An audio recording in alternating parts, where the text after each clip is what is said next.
Hey guys, it's the worst 8 movies ever. My name's Greg Knox. I'm joined by the Enzo Amore to my big Cass. Returning for the second series, it's Mr. Tom Cannon. Hello, I guess that means that I've been booked without anyone's knowledge, and I'll only appear once and then be told to leave and never come back again. And you were convicted of sexual assault. Well, you were charged with sexual assault, but then found innocent. It was a consensual penis. All the non-wrestling fans have switched off the show already. Awesome. So, I wanted to do a documentary because there's a lot of documentaries out there that could qualify as a worst 8 movie, and I've picked one that's not the most horrible documentary that there is out there, but it's a pretty, I don't know, it's a kind of a taboo subject. I think the story or the subject matter is very extreme, but as we'll get into, it could have been a lot worse in terms of the content than it actually was. But yes, you did pick quite the topic. This is not one that's going to be appearing on BBC One as part of Panorama anytime soon, or it's not going to be a segment on the One Show. I would love to see it as a segment on the One Show. Man gets fucked to death by horse. Yeah. So that is essentially what the film is about. The film is called Zoo, and it's directed by Robinson DeVore, if that's how you say his name. Let's just say it is. And yeah, there isn't really that much to say in the background of the film itself, so let's go straight into this one. So Tom, what is the story, it's a very simple story, of Zoo? So it's the story of how it came to pass that a man died from internal injuries after being, as you said, it wasn't sodomized. That was wrong. After being, how can I put this in a nice way? He was fucked to death by a horse. Yes. That is no two ways about it. That is what happened. Yes. Yeah, although that's not technically true, because that kind of implies that he died mid being fucked by a horse.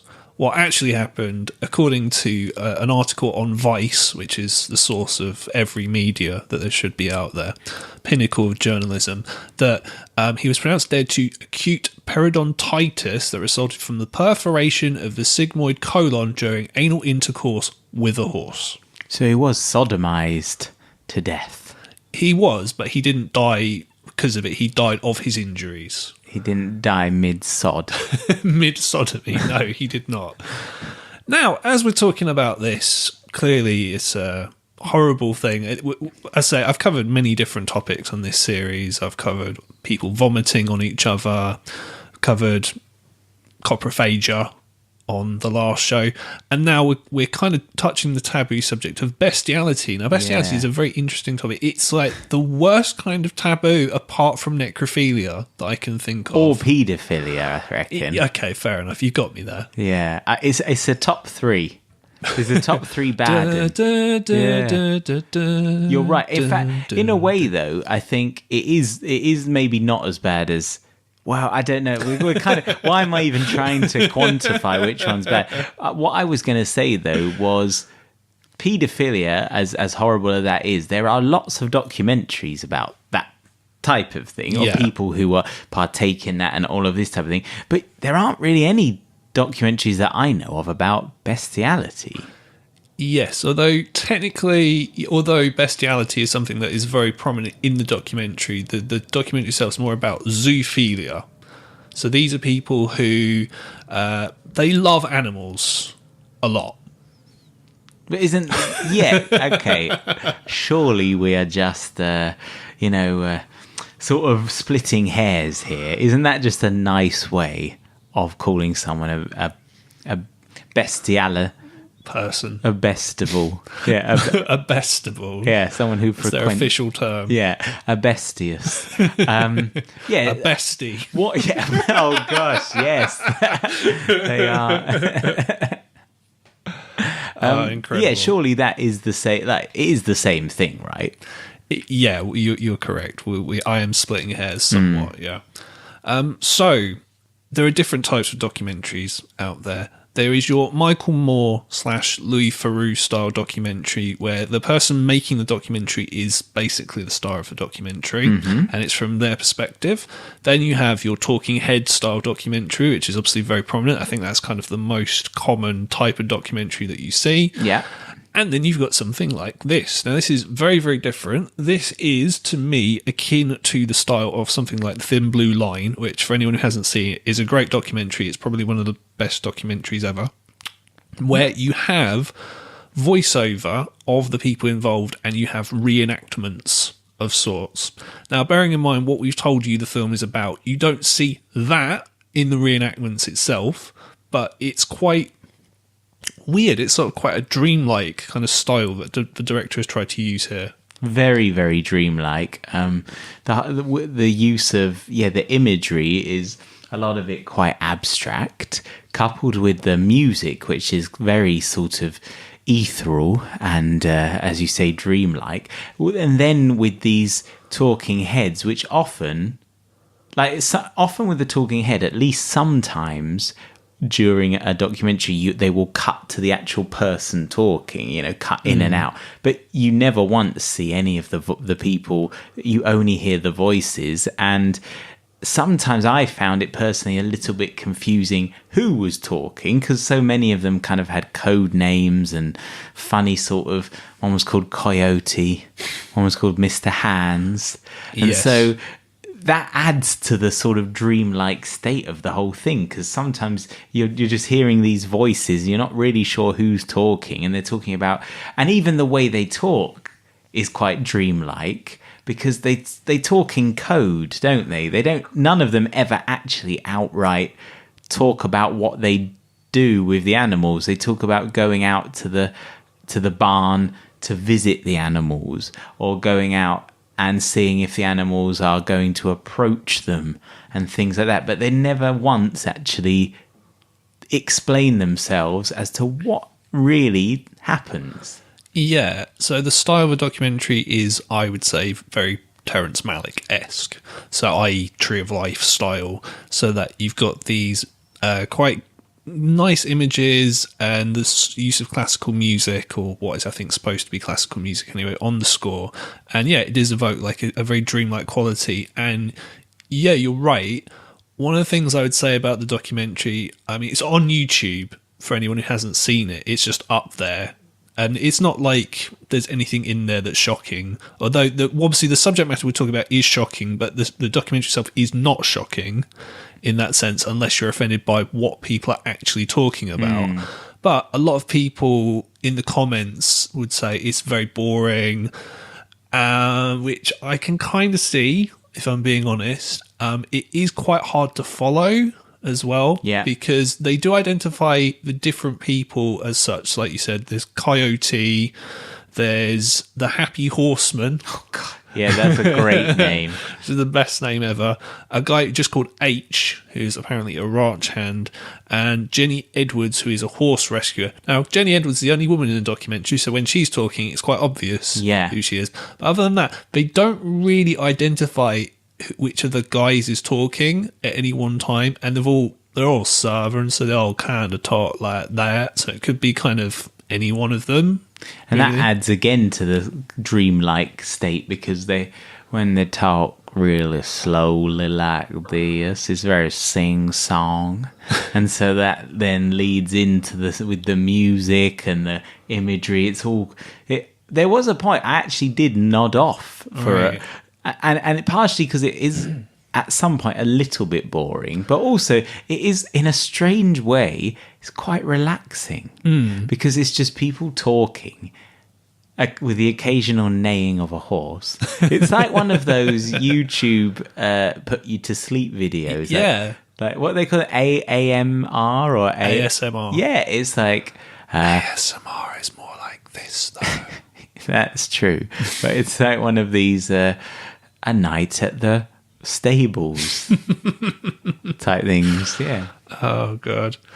That's probably the name of one of those films, isn't it? Now, although it's weird, again, one of the things I would say about it, which maybe doesn't help the documentary, is that there are basically two things going on in the documentary. There's Mr. Hands, and his story, or what is known about him itself. But there's about these zoophilias. Zoophiliacs, I guess, is what you would call them. So these community of people who do kind of have these special relationships with animals.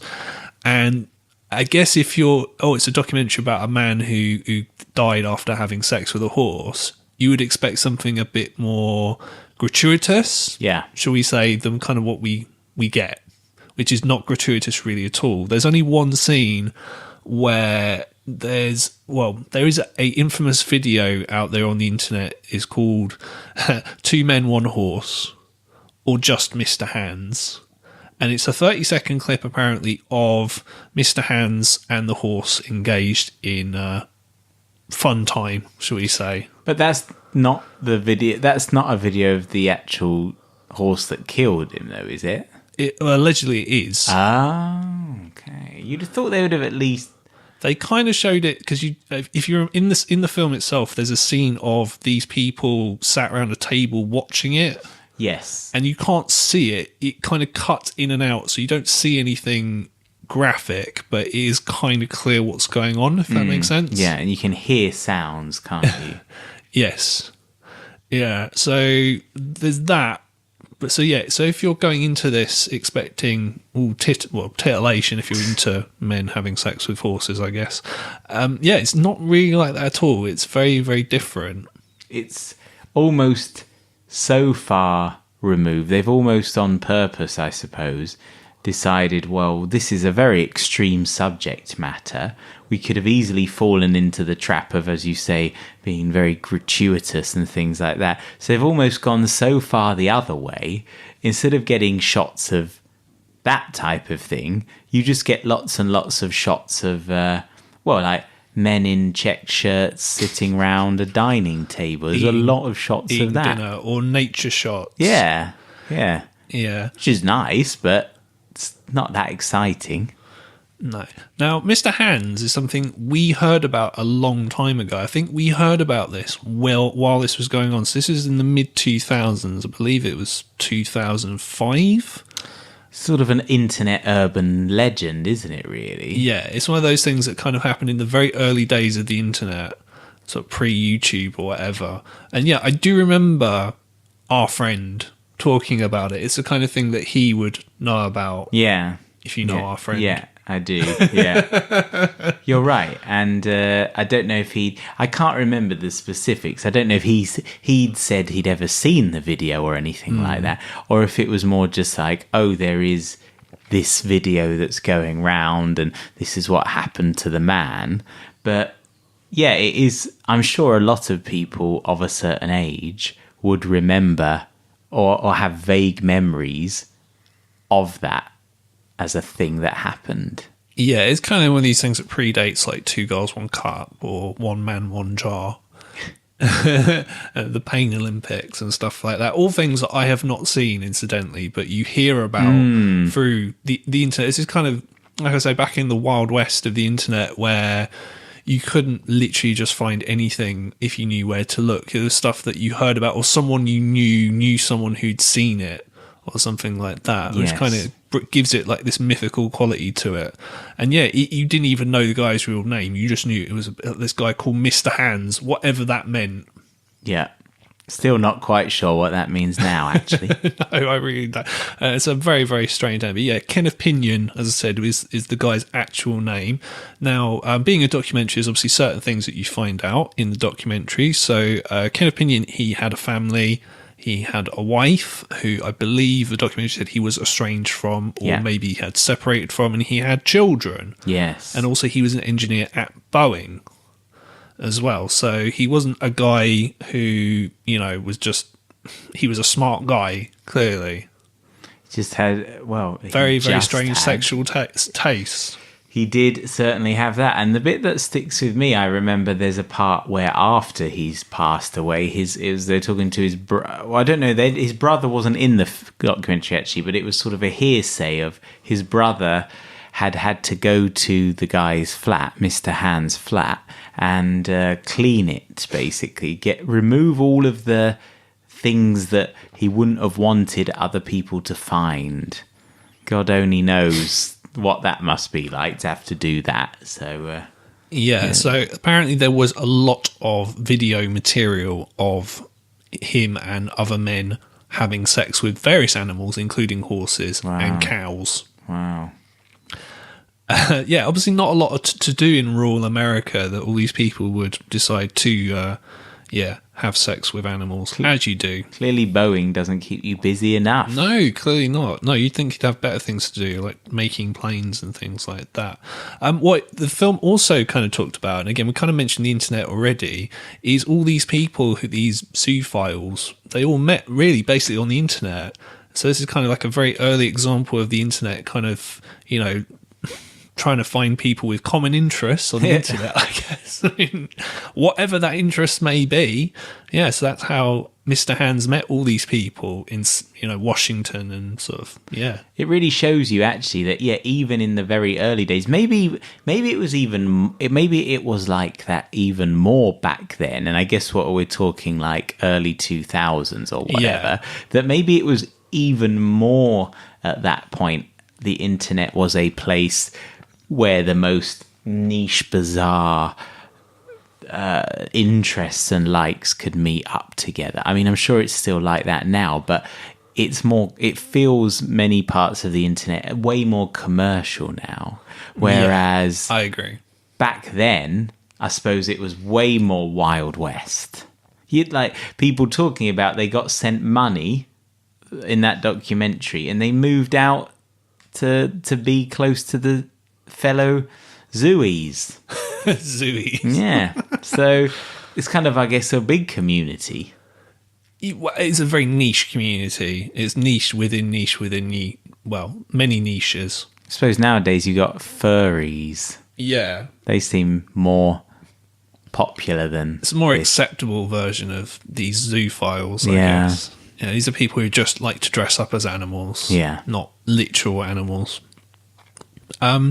Now, obviously, Mr. Hands liked doing things that you're not supposed to do with horses. Would you like to know how these different people managed to get the horses to do that to them? Yes. This was not explained in the documentary. Okay, so in this Vice article that I found, so it's an interview with the writer of the film. So he was a gentleman who was basically doing, he was very interested in the story and he did a lot of reporting on it at the time. He's a gentleman called Charles Moudade, I think that's how you say his name. And apparently what they would do is they would literally get naked and then basically they would cover themselves in some sort of pheromone that attracts horses to them. And basically the horse would oblige. Wow. Okay, so that's quite scientific. What? Well, that was not explained in the documentary. No. I just thought they did talk about walking around naked, didn't they? But they didn't talk about pheromones and stuff. Yeah, there was one of the reenactments was of the actor playing Mr. Hands kind of naked, wandering around this field with horses in and talking to them and whispering sweet nothings to the horses and things like that. Well, so it's a lot more scientific than I thought it was going to be. So putting some effort in there. Actually learning sort of how you would do that. Yeah. Now, this does sort of pose a very interesting question that they do kind of raise in the documentary itself. Now, at this point, bestiality was not illegal in the state of Washington. Mm-hmm. So these men were not breaking the law as such. But very interestingly, and hey, it's 2019, so this topic does come up a lot. It's this topic of consent. Yes. So, can an animal consent, in your opinion? No, I don't think it can. I would put an animal... we all agree a child can't consent, for example, because they are not a fully formed adult. They can't make those type of complex decisions. They don't have the mindset.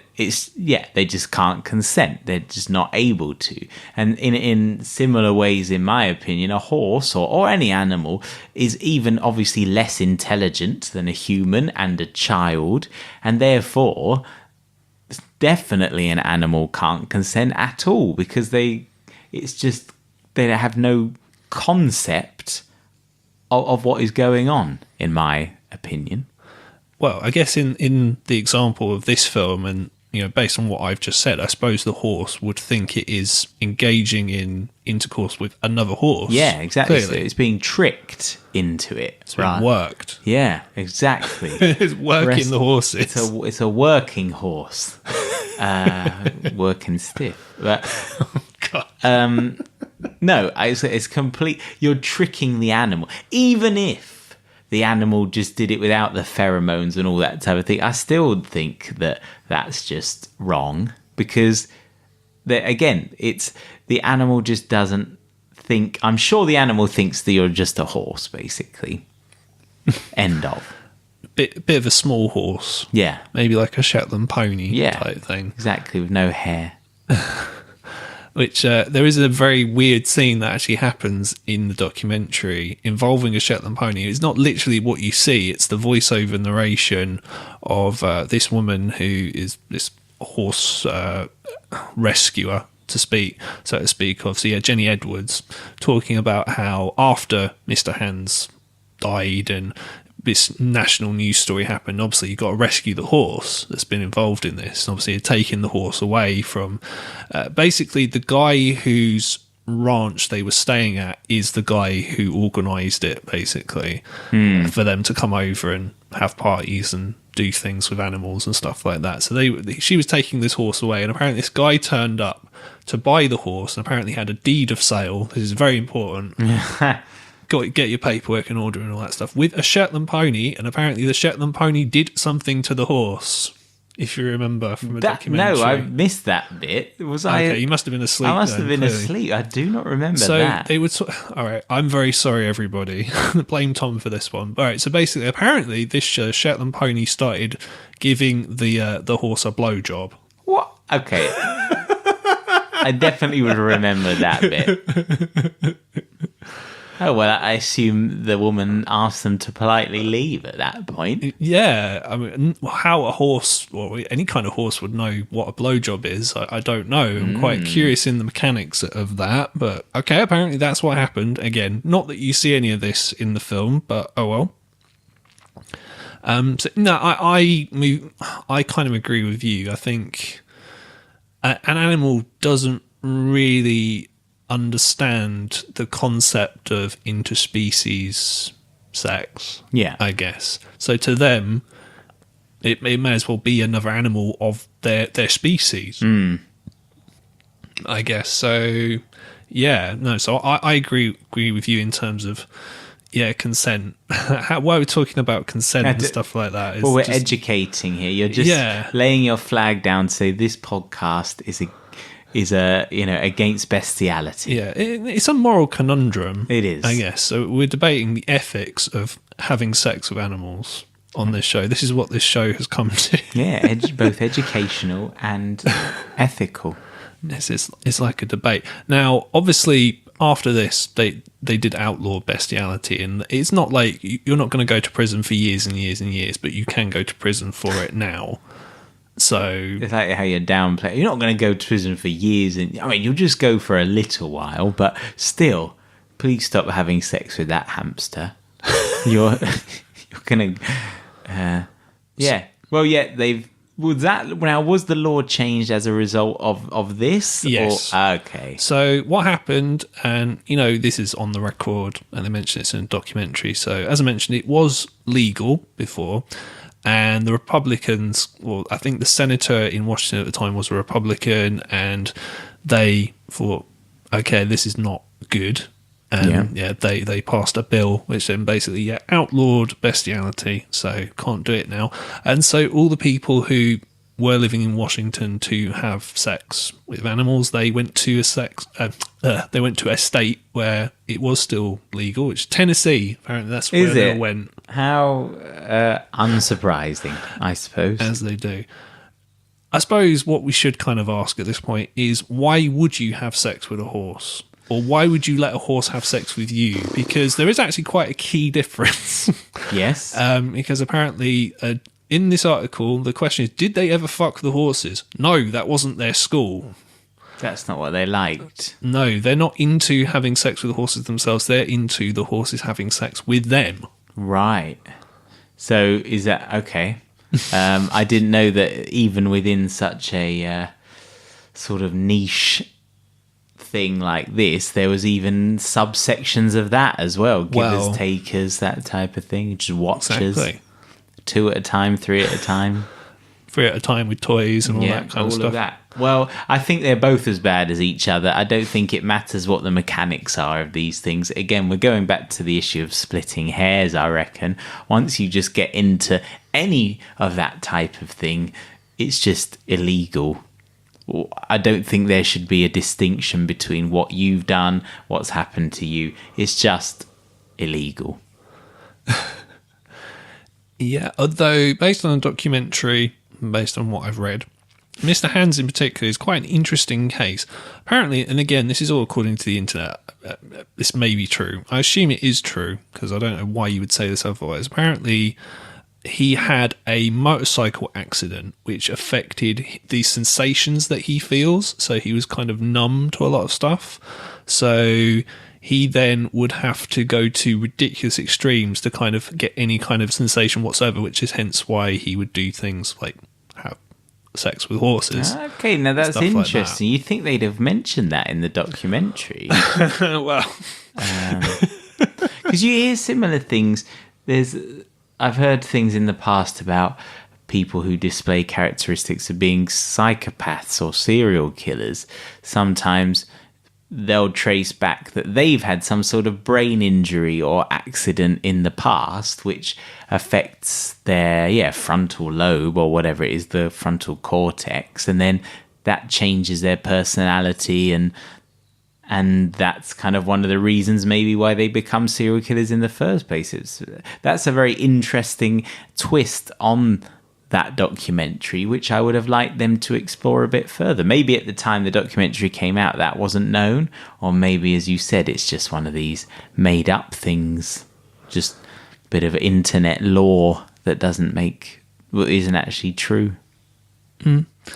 Now, that the Mr. Hands part, as I said, is kind of the main section of the documentary, is about kind of that, but obviously the documentary is about zoophilia as well. Now, one of the things that, again, this is when I was looking up on YouTube, one of the issues that people had about the film is that, apart from you not really being all that graphic and being slightly hard to follow, is that the director's stance is very kind of I would say kind of neutral, boring to the point of non-judgmental in terms of these people themselves. It's very much letting them tell their side of the story, explain kind of why they love animals the way they do, and it's not poking fun at them or anything or passing judgment. Oh, very much so. Yeah, there's no judgment there whatsoever. They just let the people talk, and it's up to you to decide. You're right. There's really there's just no judgment. There's no skewing of the way it's said. There's no footage to try and make them look good or bad. It's just purely from their own words, which obviously, if anything, it's almost too biased towards that group of people, because there's no real counter point. Apart from that lady who talks about rescuing the horses, she's only in it for a short amount of time, and there's no real other side of the argument. So I would say it's too biased in a way towards the zoophilia. I'm going to call them zoophiliacs from now on. Although even by the end of the documentary, she kind of says, like, okay, I don't quite maybe get the sex part, but I really love horses, platonically. Weird on the show that I have to talk about it in those terms, but like I can kind of understand how you would love something so much that maybe you would have to have a relationship with it. And it's a really weird thing. They didn't mention this in the documentary, but when I was doing my research on this, one of the things that came up is a lot of people who do this are on the autistic spectrum. Oh, really? So it's because people with autism, like myself, they kind of, because they find relationships with people quite troubling and kind of difficult, and a lot of the time they find it easier to get on with animals. I do. Yeah. Anyway, a lot of people in this zoophilia community, they possibly are autistic. And yeah, it's, I don't know, it's kind of, it's a more extreme version of kind of, you know, I love animals, not in this kind of way, but yeah, I mean, so in a way I can kind of see if you, for whatever reason, can't form relationships with other people, that you could find it easier to form relationships with animals, I guess.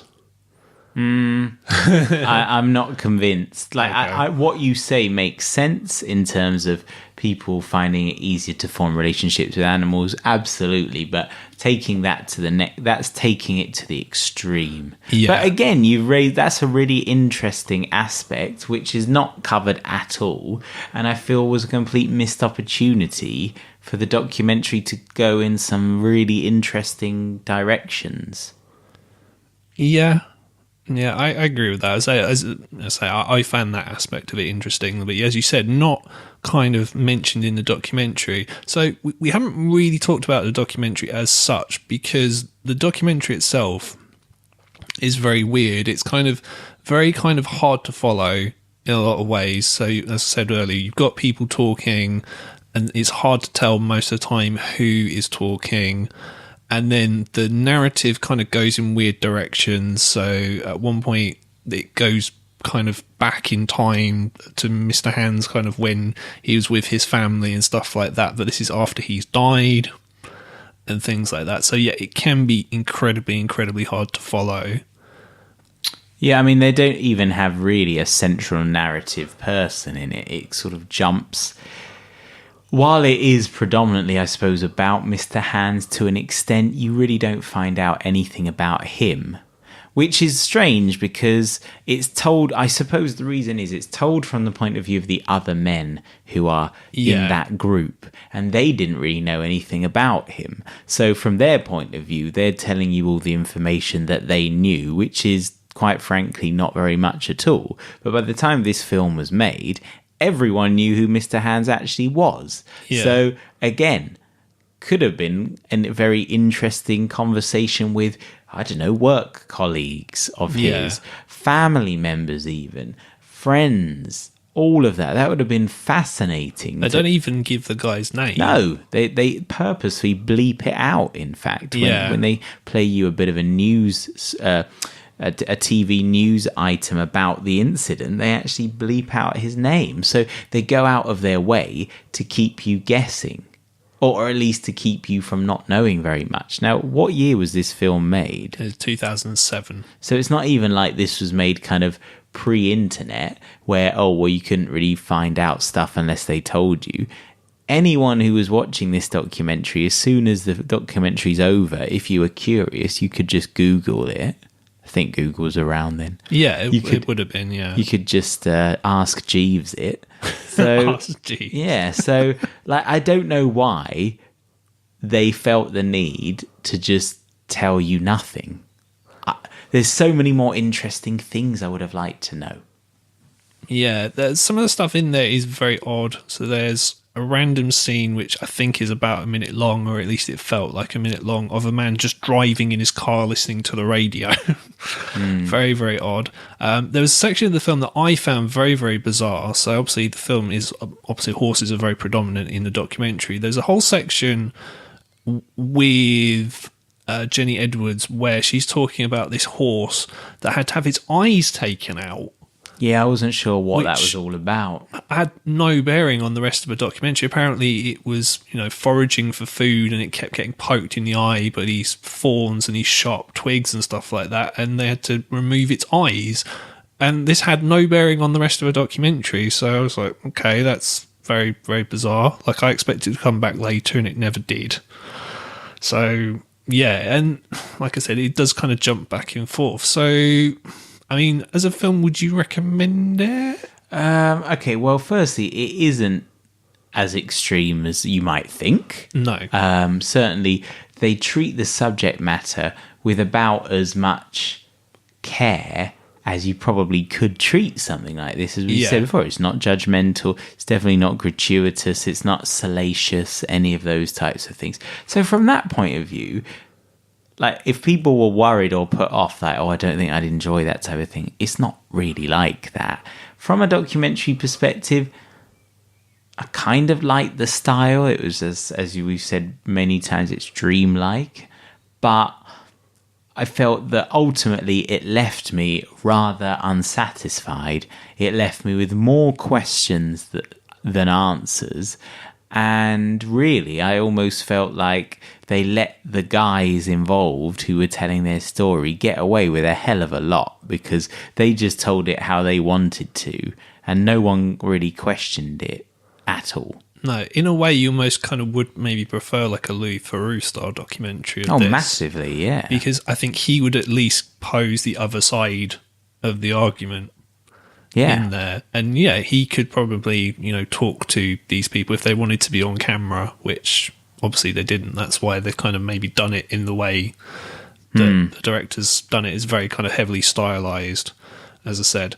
I kind of feel the same way. I think as a documentary, it's not the worst documentary I've ever seen, but it does kind of leave a lot to be desired. It's 75 minutes long, and it does feel longer than that. And you could probably shorten it. You could do it in like 30 minutes. You could do it as like a made-for-TV style documentary, probably cover a lot of the same stuff. And there's kind of a lot more depth that you could go into, for sure. So I'm not saying the film is bad, but there's definitely kind of a lot more you could kind of go into sort of subject-wise. Slow and meandering is how I would describe it. Yeah, as you said, I mean, the way it was done with the music and sort of a lot of the imagery and stuff, you could definitely use it to go to sleep to. Now, that's not to say it's boring, it's just that it, trying to kind of settle into it, you can get into a bit of a groove and kind of want to go to sleep. Which kind of brings me to the next kind of subject, which is as a date movie. How would you, well, first of all, would you say it's a good date movie or a bad date movie? I think it's a bad date movie, but not necessarily for the reasons of, oh my God, it's so terrible that it's going to drive someone away from your house within the first 20 minutes. I just think it's not really the type of film to watch on a date. Because of the subject matter, yes, some people will just instantly think, what are you doing? Why are you making me watch a documentary about a man who got killed by a horse? Yes. And then almost what's worse then really is that it's then actually, as we said, kind of quite slow anyway, so it's not even, I just don't think it would hold people's attention. Okay, so I would say I agree with that.